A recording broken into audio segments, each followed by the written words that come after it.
होण्याची शक्यता आहे।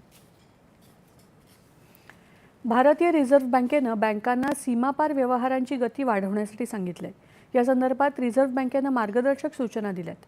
आंतरराष्ट्रीय व्यापार आणि सीमापार व्यवहारांसाठीच्या नो खात्यांमध्ये व्यवहारांची पडताळणी आणि ताळमेळ दिवसाच्या शेवटी मिळणाऱ्या स्टेटमेंटवर अवलंबून असतं। त्यामुळे लाभार्थ्यांच्या खात्यात पैसे जमा होण्यासाठी विलंब होतो। या पार्श्वभूमीवर नियर रिअल टाइम आधारावर किंवा ठराविक अंतरानं रकमांचा ताळमेळ आणि जमा पुष्टी करण्यास रिझर्व्ह बँकेनं सांगितलंय।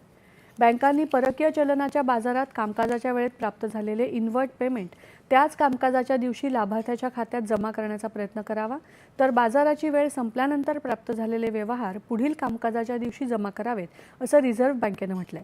हे करताना सध्या लागू असलेले पेमा आणि इतर नियामक आवश्यकता यांचं पालन करणं अनिवार्य ठरणार आहे। एखाद्यानं आपल्या इच्छाशक्तीला कल्पनेची जोड